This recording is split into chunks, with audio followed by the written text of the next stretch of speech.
Very good afternoon, my friends and colleagues.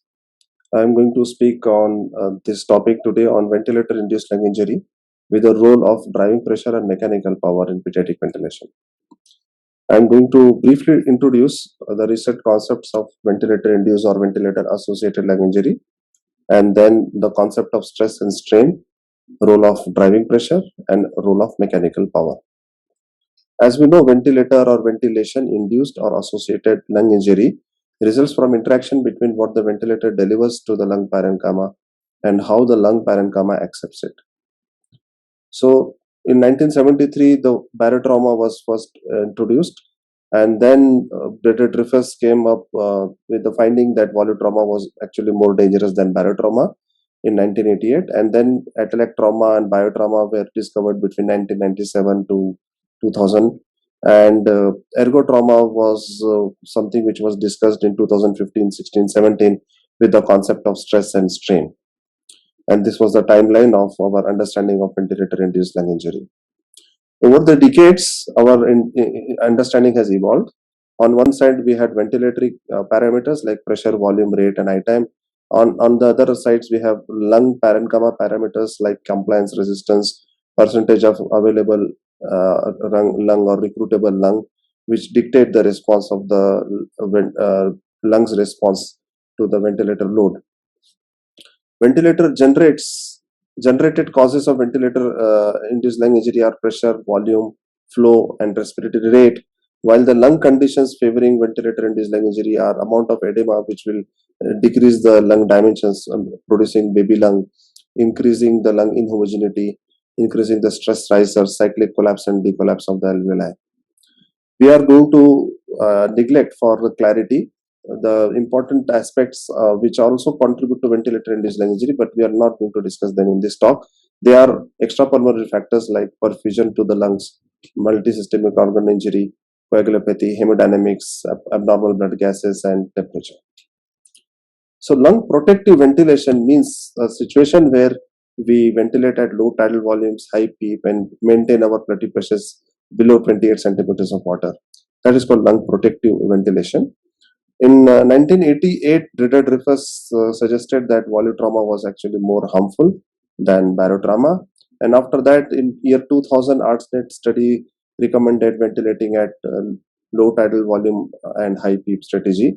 And then we imagined everybody to have lungs like this and ventilated patients at 6 ml per kg of predicted body weight. However, truth can be stranger than fiction. We know in moderate to severe ERTS, there can be very small 40, 50 or 60% of the lung available to take up the 6 ml per kg tidal volume, which we are calculating and pushing into this lung. So remaining part of the lung may be totally atelectatic and not available for gas exchange. And in such situation, if you introduce large volume of 6 ml per kg in small baby lung, you are going to end up increasing the local pressures, the blood pressure and driving pressure. And recent study by Kimulo et al. In normal adults also found that between 50 kg weight to 80 kg, the gas volume may remain almost same. And if you take an 80 kilo person and try to ventilate at as per kg of his existing body weight, you are going to push a very large amount of tidal volume in these lungs. So all in all, if you are actually pushing large volumes in small capacity lungs, you are going to increase the pressure in the system. And if you monitor blood pressure and driving pressure at the bedside and keep them in the safe zone, indirectly you will ensure that you are not delivering too much of tidal volume in the baby lung. And this brings us to this important paper by Amato, which was published in 2015 in New England Journal of Medicine, where the authors hypothesized that titrating the tidal volume to available respiratory system compliance or baby lung and using the ratio of tidal volume to respiratory compliance as an index indicating the functional size of the lung would provide a better predictor of outcomes in patients with ARDS rather than using tidal volume per total body weight. And this called as driving pressure, that is tidal volume to respiratory compliance. When it is tidal volume delivered as per available respiratory compliance, then why do we call it driving pressure? Where is the pressure here? To understand this, we need to go back to this equation, that is tidal volume to respiratory compliance, where respiratory compliance, as we know, is change in volume, that is tidal volume to change in pressure, that is blood pressure minus positive end expiratory pressure. So if we replace that Vt divided by Vt to blood pressure ratio, blood pressure minus PEEP ratio, then we will see that VT will cancel each other and we will be left with driving pressure is equal to blood pressure minus PEEP. And hence, although driving pressure is VT by respiratory compliance, at the bedside we measure it as blood pressure minus PEEP. And as driving pressure is VT by respiratory compliance, it is a better tool for titration of tidal volume. We need to understand that it may be used for PEEP titration, but we don't know at what tidal volume it is applied, then it can be dangerous. So it is a better tool for tidal volume titration rather than PEEP titration. So this is what we do in measurement of driving pressure. We take blood pressure minus PEEP and we calculate driving pressure at bedside, but actual driving pressure is VT by respiratory compliance. So in amateur study, they had divided the patients into three categories. The first category was keeping the PEEP constant, allowing driving pressure to rise. So this was as the driving pressure is increasing, that means the tidal volume is increasing, the strain is increasing. The second category was keeping the driving pressure constant, so the strain is constant. And the third category were keeping the blood pressure constant and thus allowing the PEEP to increase, and as the blood pressure is constant, the driving pressure is narrowing down, it is reducing, and thus the tidal volume delivered is also reducing, so strain is reducing. So when the strain is increasing, you have increased mortality. When the strain is constant, you have no change in the outcome, and when the strain is decreasing, you have reduction in the mortality. And this last part of the analysis is the most important part, where we are ventilating actually with high PEEP, low tidal volume ventilation, keeping blood pressure less than 28 and showing that the outcome improves with this. They also showed that when the driving pressure is above 15 to 16 centimeters of water, it increases the odds ratio of ventilator-induced lung injury significantly. But if we allow the tidal volume to increase from 6 to even 12 ml per kg, but as long as the driving pressure is normal, the ventilator-induced lung injuries odds don't increase. And this is interesting because we have already seen that driving pressure is actually tidal volume divided by respiratory compliance. And if the respiratory compliance is normal, you can introduce more volume into this lung, and the driving pressure still will remain safe and the lung injury may not happen here. But in this poorly compliant lung, if you try to introduce more tidal volume, you will end up having higher driving pressure and more ventilator induced lung injury. So lungs with poor respiratory compliance should be ventilated at lower tidal volume. Those with good respiratory compliance should be ventilated at higher tidal volume. As long as driving pressure is in safe limit, ventilator induced lung injury will not happen. And the blood pressure less than 28 is one thing, but it is more important thing is the cyclical lung deformation, which should be avoided, and the rate and duration. So at higher rate, at longer duration, this cyclical deformation will cause more ventilator-induced lung injury. This is a lung safe trial, which also gave us the same cutoff of 15 centimeters of water to be increasing the mortality. In this study, they showed that driving pressure above more than 14 centimeters of water was associated with increased hospital mortality, but it was more so in patients with moderate to severe ARDS and not seen in mild ARDS. One drawback of measuring driving pressure is it was actually not taking into account at what PEEP you are applying this driving pressure. That means you may have a theoretically safe driving pressure of 10 centimeters of water, but if you are applying it at a PEEP of 0 or 20, it will still cause ventilator-induced lung injury. And the second important aspect is presence of auto PEEP. If you have an airway resistance and auto PEEP in the system, it will erroneously give us higher driving pressure readings. That brings us to how to measure driving pressure, and measurement accurately is very important, and accurate measurement depends upon what is underlying PEEP. Is there any auto PEEP? Is the PEEP set above airway opening pressure? I'm not going to discuss about airway opening pressure in this talk because we have limited time. Whether the PEEP is too high or too low. Accuracy of blood pressure measurement is also very important. That will depend upon mode of ventilator. We are going to discuss in the next slides. Tidal volume is also very important. Some physicians may ventilate at lower tidal volume so that driving pressure remains low, but too low tidal volume will expose the patient to risk of atelectasis trauma. And then importance of degree of airway resistance, because with airway resistance there will be a drop in the blood pressure, which we'll be seeing in the next slides. And presence of spontaneous breathing, that is patient inflicted self-induced lung injury, is also important aspect. I'm not going to touch that particular aspect in this talk, but we know that when there is a spontaneous breathing, the patient ends up having high driving pressure and volume trauma. So accurate measurement, as we discussed, depends upon accurate measurement of blood pressure and PEEP. So blood pressure measurement is very important, and it all depends upon which mode you are ventilating. If you are a volume control mode, then you have a constant flow, and you can easily achieve a zero flow state. So there is no problem. But in pressure control mode, there is decelerating flow, and you may not achieve a zero flow easily, and you may not be able to calculate pressure, because if there is no zero flow, then your blood pressure may not be equal to your peak inspiratory pressure. So in such situation, in pressure control mode, you may have to keep either very long inspiratory time and allow this flow to touch the baseline so that you achieve a zero flow state and your PIP becomes equal to blood pressure, or you need to apply an inspiratory hold so that your PIP becomes equal to P plateau because of zero flow. So in VC mode, it is important. It is easy. Apply a inspiratory hold of 2 to 3 seconds. Why 2 to 3 seconds? Why not 5 seconds? There are lots of caveats to that. We will not get into all those things, but very prolonged inspiratory hold is also not good. So apply of the inspiratory hold of just 3 to 4 seconds, and then you will get a blood pressure in volume control mode, which is very easy. So this is very simple, straightforward. Inspiratory hold in volume control mode, and you get a blood pressure in 3 seconds time, which is here. We will see here. But in pressure control mode, as I said, one approach is to keep inspiratory time long enough so that your flow touches the baseline, and then you get a zero flow, and PIP will become equal to P plateau. But in sick patients with moderate to severe ARDS, this may not be easy to achieve. So the next approach will be to apply inspiratory hold. So you apply inspiratory hold for 2 to 3 seconds, 3 to 4 seconds, and then you have a zero flow, and you can measure blood pressure in pressure control or PRVC mode. When you are applying inspiratory hold, then you don't need to prolong your high time. So this is a pressure control mode, and the same thing you have to just apply, just like in volume control mode. Apply the inspiratory hold for 2 to 3 seconds, and measure the blood pressure. So this is the same patient which we had measured the blood pressure in volume control. It was 15.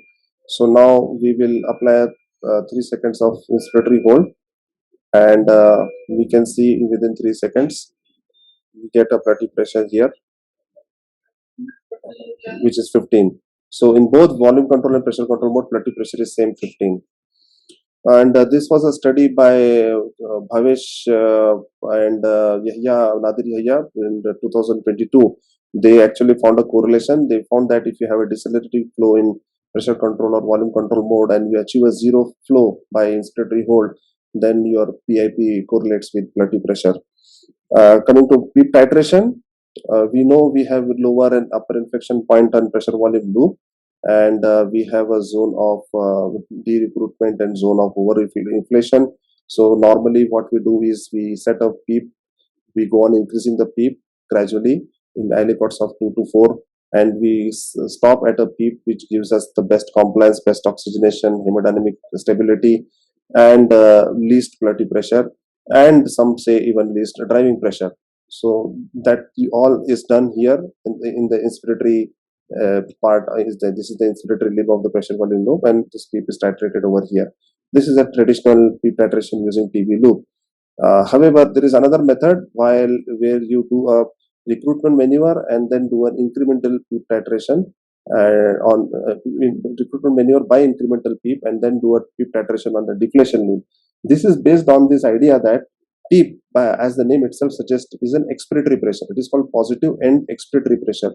So it operates during expiration. And what you do with the bedside normal PEEP titration using PV loop is you are titrating the PEEP in inspiratory limb.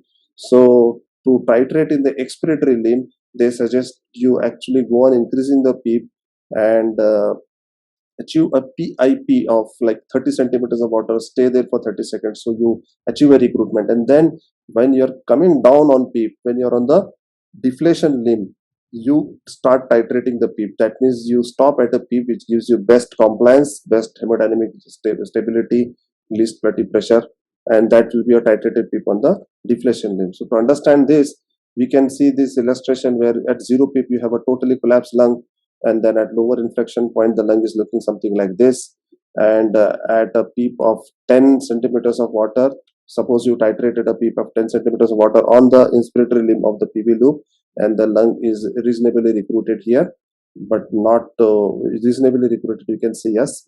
Upper inflection point, you have a lung which is little over distended, and then at the very peak of the pressure volume loop, you have very much over distended lungs, and then this is your deflation limb, and in the deflation limb of the PV loop, you have again an upper inflation point and the deflation limb, and here you have a lung something like this. So you did a PEEP titration when you are coming down, and you stopped at this particular point, and this point is corresponding, for example, to the same point, that is 10 centimeters of waters of PEEP. So now you can see that you have, when you did a PEEP titration in the inspiratory limb at same 10 centimeters of water, you had a lung like this, and when you did a recruitment maneuver, you went on increasing the PEEP, you stayed at the peak inspiratory pressure of 30 for 30 seconds, and then when you're coming down and you did a PEEP titration, you got a lung like this. So you have, when you do a PEEP titration on the deflation limb, you have a much better inflated lung compared to inspiratory limb, and this PEEP will be able to keep the alveoli open during expiration much better compared to what was done during the inspiratory limb. So this is what it is. There is also important of recruitability of the lung.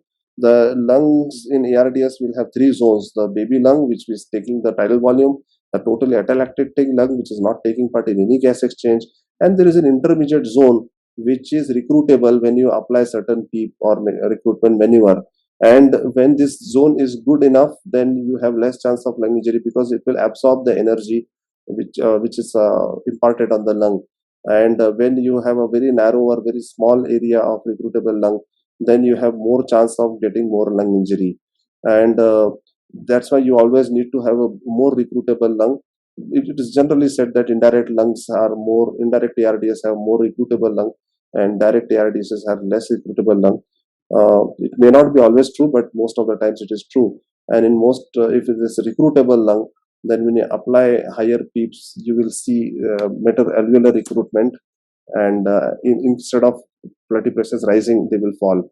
So, for example, if you have a patient with a positive index pressure of 8 and blood pressure of 22 and driving pressure of 14, and you increase the PEEP from say 8 to 12, and now suppose the lung has very small recruitable lung, that is lung is not recruitable, then you will see blood pressure increasing to 28, which is in the danger area, and you have a driving pressure of 16, which is again not safe. And you have another patient which has a large recruitable lung, and you increase the PEEP from 8 to 12 in this patient, you will see that because the lungs are recruitable, they are able to recruit the alveoli and absorb the energy. Blood pressure, instead of becoming 28, is 22, driving pressure is 10. So this is a recruitable area where you get recruitable lung, where increase in the PEEP is achieving little lesser blood pressure and lesser driving pressure compared to non-recruitable lung. But we need to understand that this should not misguide our students into this, that the driving pressure should be used for PEEP titration.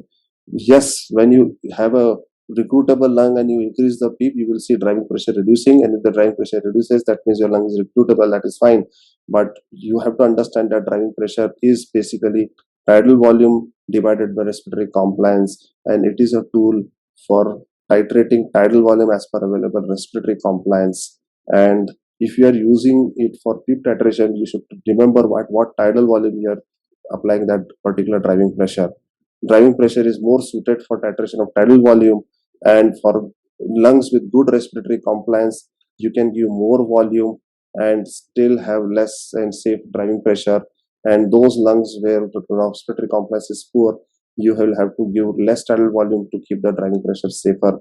So basically, driving pressure, that is VT by respiratory compliance, is a tool for volume titration and can be used for PEEP titration, but you need to be careful about at what tidal volume you are doing. So basically, when you are titrating PEEP, you may do it on the inspiratory limb in most of the mild to moderate ARDS cases, but in moderate to severe ARDS cases, when the lungs are recruitable and patient is hemodynamically stable, you may perform a recruitment maneuver, and then the recruitment maneuver by incremental PEEP, and then titrate the PEEP on the deflation limb, and then keep a tidal volume, low tidal volume, because as these lungs are poorly compliant lung, you can't ventilate them at higher tidal volume. And this will be the safest strategy for this patient. And this is what actually amateur study is also saying. So far, there is no single value of tidal volume in children we know which is good for ARDS patients. But generally, now the recommendations are that if you have mild ARDS, you may start with a little more tidal volume of 6 to 8 ml per kg. Definitely keep tidal volume less than 10 ml per kg, no doubt about that. So keep it at 6 to 8 ml per kg. And if you have more severe ARDS and poorly compliant lungs and your blood pressures are hitting 28 centimeters of water, then you may have to reduce your tidal volume to 3 to 4 ml per kg so that your driving pressures remain in the safe zone. In pressure control mode, actually, we are already doing this when we are already limiting our blood pressures and we are titrating our PEEP. So our tidal volumes are already on the lower side. So what we do in pressure control mode is we are fixing the blood pressure because pressure is fixed, upper pressure limit is fixed, and we are doing a PEEP titration. So what we do is if the lung is poor, automatically the volume in that lung will be less and you are in the safe zone. When the lungs compliance is good, the automatically volume delivered will be higher in pressure control mode, and you are again safe and driving pressure in the safe zone. And that is the advantage of pressure control mode of ventilation. And this goes hands in hand with what Amato was saying, of titrating the PEEP, fixing the blood pressure, which happens in pressure control mode, and ventilating at low volume, which we do, which happens automatically, in fact, in pressure control mode, because when the lung compliance is less, the delivered tidal volume will be automatically less if you fix our blood pressure at 28 centimeters of water. So this is the advantage of ventilating on pressure control mode. In PRVC mode, we will not have this advantage because in PRVC, the volume will keep changing. Although we say we will fix a tidal volume of 6 ml per kg, but then again 6 ml per kg can be very high if the baby lung size is very small. Now, a few words about the airway resistance and size of the ETT. This was a study, bench-side study by Martin Neighbor, where they showed that when the airway resistance increases, the plateau pressure drops and it reduces. So they showed that with shorter I time, smaller size of the endotracheal tube, or no zero flow with increased airway resistance, all these things will drop the plateau pressure, and then a plateau pressure will be different from what is measured in the ventilator and what is being delivered at the alveolar level. And the last important drawback of the mechanical driving pressures measurement was mentioned in the editorial of the New England Journal of Medicine, where Amato's article was published, and that was not in taking into account the chest wall elastance and transpulmonary pressure. And we know it is a very important factor because if you have a normal chest wall elastance with lung elastance to total elastance ratio of 0.7, and you apply, suppose, a blood pressure of 30 centimeters of water, then the 25 centimeters of water will be used to expand the lungs and 5 centimeters will be used to elevate the chest wall. And in such case, the transpulmonary pressure will be roughly around 21 to 24 centimeters of water. Transpulmonary pressure is the actual pressure which is being delivered at the alveolar level, and this is calculated by taking difference between plateau pressure and pleural pressure. And pleural pressure is calculated indirectly by measuring esophageal pressure. So we insert an esophageal probe in the lower 1/3 of the esophagus, and the esophageal pressure corresponds to pleural pressure. There are caveats and drawbacks to this theory. We will not discuss that here, but that is what is transpulmonary pressure, and that's also known as stress.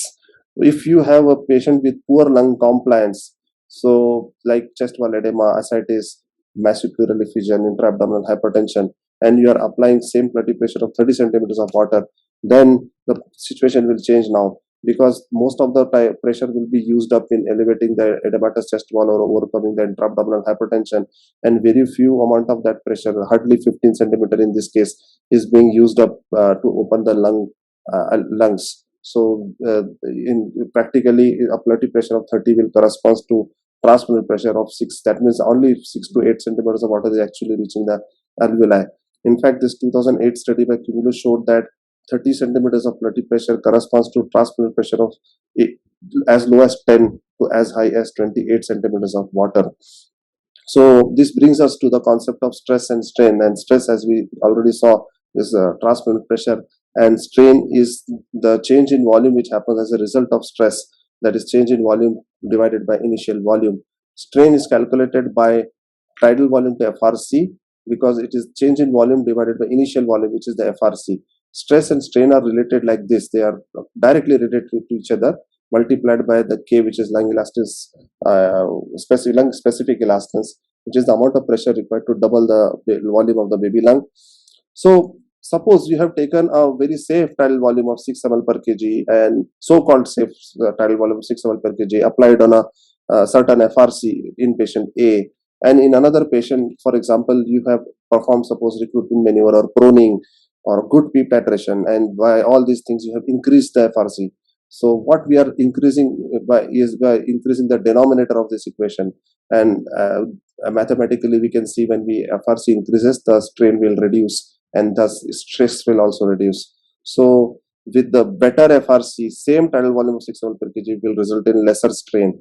The patient A will have higher strain, patient B will have lower strain. Thus, it is not just about what volume you are using, 6 ml or 5 ml per kg. It also depends upon how are the lungs. If the lungs are having well recruited, but good FRC lungs, then your tidal volume also will have good complementation to that, and reduce the strain and stress in the system and be safe for the lungs. So, for example, at 0 PEEP, you have a certain FRC, and this is your tidal breathing delivering a certain tidal volume in the system. And as we know, tidal volume to FRC is strain. You have a total lung capacity, which is normally 2.5 to 3 times the FRC. And suppose you applied a certain PEEP, like a healthy PEEP of 5 to 6 centimeters of water. So this PEEP has increased the FRC a little bit by causing some alveolar recruitment. And if there is a good blood supply to this recruited alveoli, you will also see improvement in oxygenation. And with this introduction of PEEP, you will have introduction of certain PEEP volume in the system. Now you have end expiratory lung volume, which is FRC plus PEEP volume. And when you calculate your strain, now you have to take tidal volume plus PEEP volume divided by FRC. This is your strain. And as you see here, you have end inspiratory lung volume, and end inspiratory lung volume is still safely away from total lung capacity. So you are still good and safe. And we can see all the qualities of a good PEEP. A good well titrated PEEP has increased the FRC, and it has increased the denominator of the equation, and it has reduced the strain, and it has increased the numerator by introducing PEEP volume. So it has increased the strain here, and basically it has balanced out the equation by increasing the numerator as well as the denominator. But it has increased, it has caused good alveolar recruitment, so improved the oxygenation also. So a good PEEP has improved oxygenation without adversely affecting the strain or causing any volume trauma, because your end expiratory lung volume is still safely away from total lung capacity. But if there is too much of PEEP in the system, then now you see you have too much of PEEP volume in the system. Your end expiratory lung volume is almost hitting the total lung capacity. Too much of PEEP volume has increased your numerator much more than denominator now. So your strain has dangerously increased. And as your end expiratory lung volume is very close to total lung capacity, suppose this patient is being ventilated at 30 breaths per minute, that means 30 times now the patient is going to hit the total lung capacity, and this will expose the patient to significant volume trauma. So unnecessary high PEEP is not good, because it is going to expose the patient for volume trauma and high strain. So we can see the PEEP has U-shaped relationship rather than linear. At lower level, it is good because it prevents atelectasis trauma and improves the oxygenation. But at high levels and dangerous, harmful levels, it will cause volume trauma and static strain. Stress and strain are linearly correlated with each other.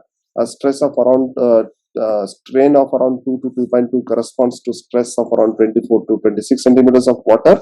So if we increase the stress from 12 to 24, the strain increases somewhere in the danger area of around 1.8 to 2, where histopathologically we have demonstrated biotrauma starts like inflammation, edema, and microfractures.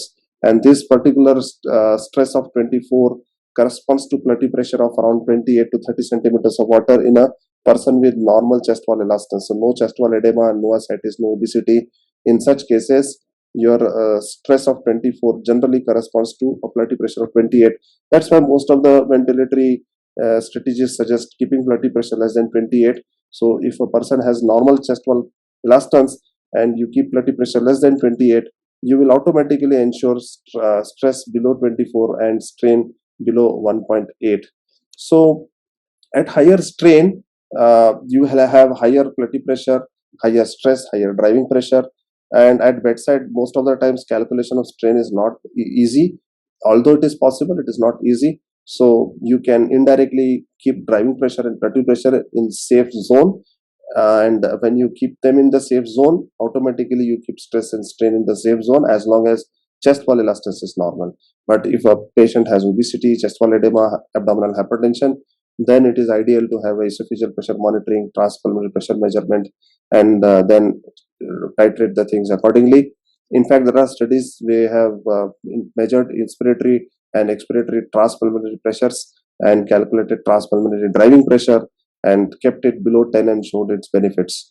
So, pediatric considerations, very few studies are there. There is no study which has shown that the driving pressure guided ventilatory strategy improves outcome in pediatric ventilation. We also need to understand concept of dynamic driving pressure in pediatric age group, because as I said, most of pediatric patients are on pressure control and volume control mode. And in retrospective studies in pediatric age group, inspiratory hold cannot be applied. We have seen in our previous slides that if in pressure control mode you can apply an inspiratory hold to calculate blood pressure, but that is prospectively, you have to be at the bedside to do. But in retrospective studies from charts, you have to take PIP only to calculate this thing driving pressure.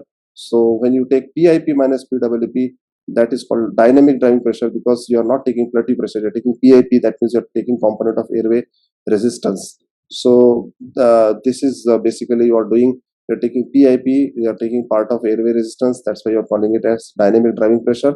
Two important studies we have which has used dynamic driving pressure, one by Abdul Rauf et al. From Gangaram Hospital, and another is Nadir Yahya study, which has used this dynamic driving pressure concept. In Nadir Yahya study, they have shown that the high dynamic driving pressure was associated with non-survivors at onset as well as at 24 hours, and change in driving pressure, particularly lower driving pressure, was associated with successful extubation. While Abdurrahman study, they basically took the adult cutoff of 15, and they found that if the driving pressure was above 15, it was associated with the increased mortality, dynamic driving pressure. This was a study by Dr. Martin Neighbor and his team, where they did a prospective study by inspiratory hold. They calculated blood pressure in pressure control mode properly in 300 patients.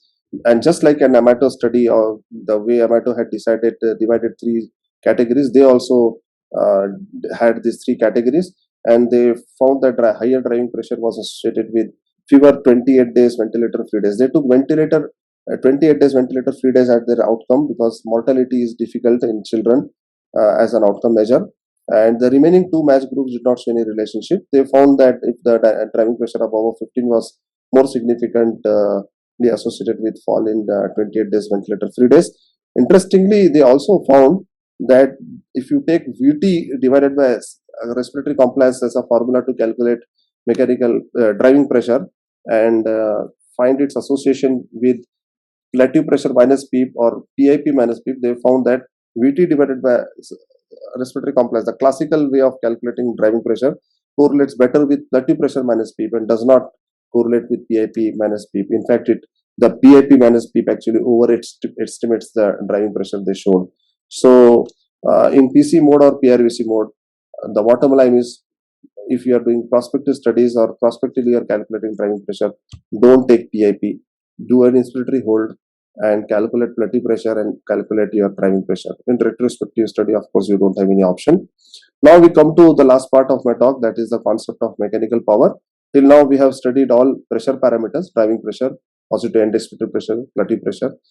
But there are so many non-pressure parameters also, like tidal volume, airway resistance, gas flow, I ratio, respiratory rate, which can also contribute to an energy load. And these pressure and non-pressure parameters of contributing energy load, when expressed as joules per unit time, is called mechanical power. And basically, geometrically speaking, it is the volume and the area under the volume and area under the pressure multiplied by respiratory rate. That is mechanical power. So this is the triangle, and the left part is the tidal volume and PEEP volume. That this is the airway resistance part, and the top part is occupied by the pressures, that PEEP and alveolar pressure. This is peak inspiratory pressure. Slope represents the compliance of the system. This is driving pressure. And when you rotate it to 90 degrees and compare it against the pressure time scalar, you have this PEEP, you have PIP, and you have plateau pressure. This is your driving pressure, and this is your alveolar pressure. This slope corresponds to the compliance of the system. And as I said, the area, you have to take this area, tidal volume plus PEEP volume, and then multiply by this area, PEEP and driving pressure, and you'll also have to take the airway resistance area. So basically, when you take these areas, you have got three parts of the area.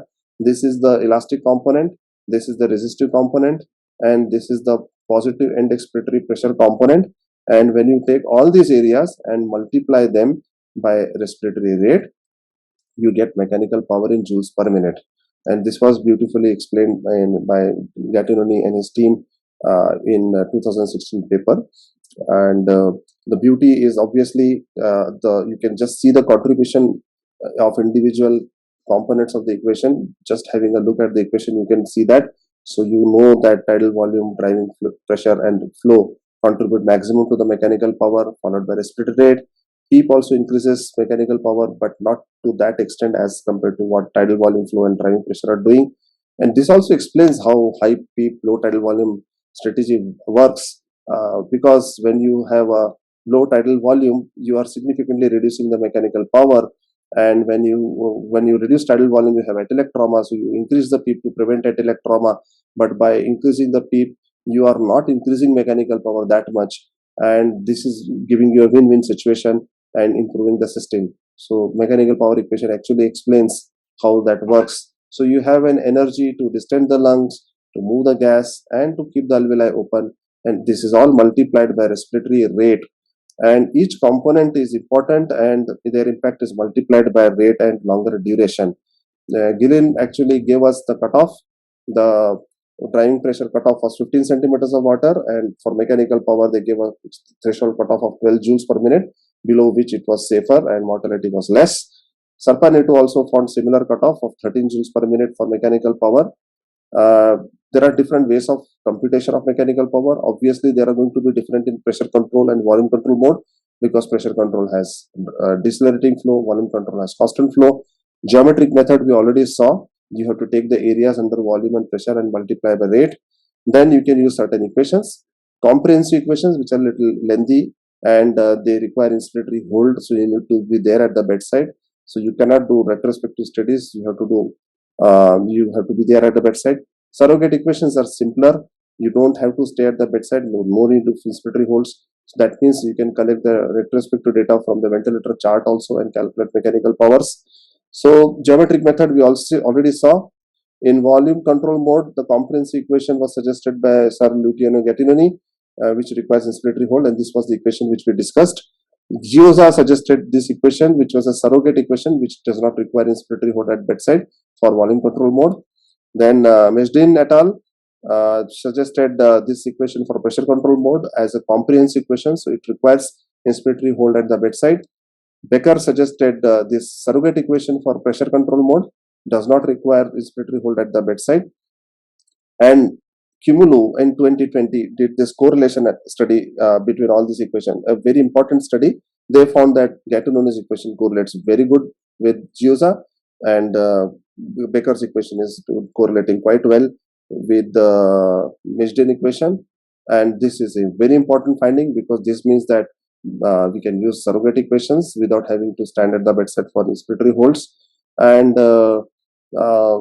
even retrospective data from ventilator charts also can be collected, and mechanical power can be calculated with surrogate equations.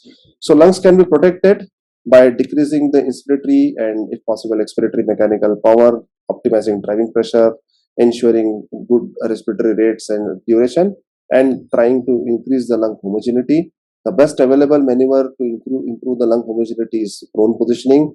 So this is the lung in supine with significant atelectasis at the bases at the dependent parts, and with supine you can see, so with prone position you can see significant improvement in the lung homogeneity.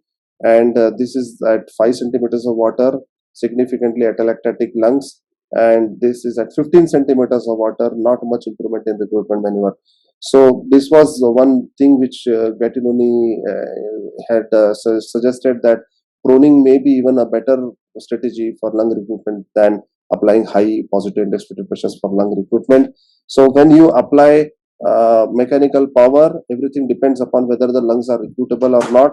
If lungs are recruitable, and then the application of proning or recruitment maneuver will achieve better lung homogeneity. Better lung homogeneity with recruitable lung means driving pressure will be lower, petti pressure will be lower for the same tidal volume, and you will have less ventilator-induced lung injury. If you have non-recruitable lung, then your proning and recruitment maneuvers may not help, and you still have high petti pressures and driving pressures and more ventilator-induced lung injury. Pediatric considerations, as we know, most of the patients are in PC and PRVC modes. So Becker's equation is generally used as a surrogate equation. And in this equation, we have respiratory rate and tidal volume. And in children, age is an important factor. They grow. So as they grow, the respiratory rate reduces, tidal volume increases. And to mitigate this problem, someone suggested tidal volume taking mechanical power per kg. So if you do that, you are basically mitigating the problem of increasing tidal volume, but respiratory rate still remains a confounding factor in this problem. So MP per kg is also known as NOR-MP or normalized mechanical power. In 2020, Martin Neighbor came up with this suggestion of taking mechanical energy rather than mechanical power. They did this study in 312 children where they removed respiratory rate and they took tidal volume as tidal volume per kg. And with this equation, they calculate mechanical energy per breath. So as we know, respiratory rate is a very important part of mechanical power. They removed it, but with this they achieved that problem of age fluctuation. They showed that when the mechanical power is increasing with age, with the mechanical energy, that problem is solved and it does not change with age in normal lungs as well as edematous lung. We have rainbows experience. I had the good fortune of sharing our rainbows data with none other than Professor Gattinoni sir a few months ago. We had a prospective study of 196 invasively ventilated patients where we had children on volume control and pressure control mode at 4 and 6 7 per kg of tidal volume, where we calculated mechanical power using volume Gattinoni's equation in volume control and Becker's equation in pressure control. The most striking thing is the mechanical power, which is even in normal lung, edematous lung as well as resistant lung, is significantly less as compared to adults. And second thing is it significantly increases both mechanical power, normalized mechanical power and mechanical energy. Everything increases significantly as tidal volume increases from 4 to 6 ml per kg. In pressure control mode, we observed just like Martin Neighbor, the mechanical power increases in pressure control mode, and in MP per kg when we take, it remains unchanged till 10 years, but after that we have seen a fall after 10 years of age. This may be because MP per kg still has respiratory rate, and after 10 years of age respiratory rate reduces in children significantly, so that drops the MP per kg. But in mechanical energy, because we have removed respiratory rate also and tidal volume is volume per kg, there is no change with age. And same thing we have seen in volume control mode, mechanical power rising with age, mechanical power per kg doesn't change till 10 years, but after that little fall, and mechanical energy does not change at all. We found a correlation also in mechanical power calculated by Gattinoni's and Giussa's equation, and we found they are correlating quite well. And we also found mechanical energy calculated by Gattinoni's and Giussa's equation to be correlating quite well.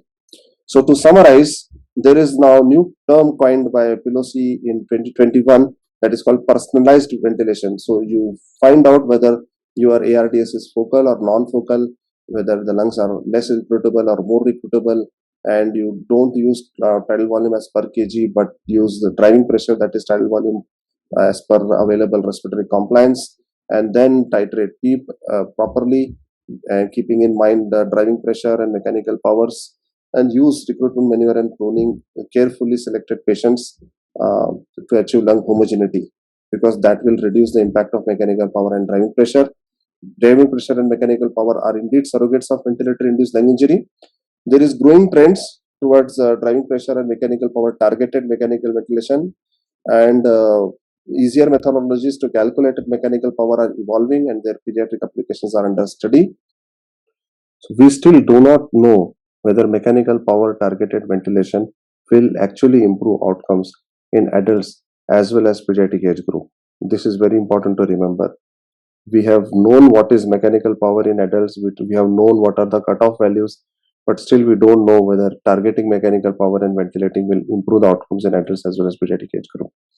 This is a very interesting study which was very recently published, I think last month only, by Chimulo.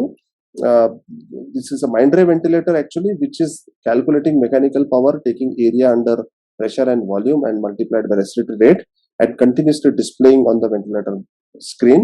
And what the authors did is they calculated mechanical power in volume control and pressure control using Gatinonis and Becker's equation, and tried to find out whether it correlates with that continuously displayed mechanical power on the screen of the ventilator, and they found that it is reasonably nicely correlating. And this is a very interesting finding, because that means very soon we are going to have ventilators displaying mechanical power continuously on the screen, and we have to learn very quickly what to do with those numbers to ventilate our patients. Thank you very much.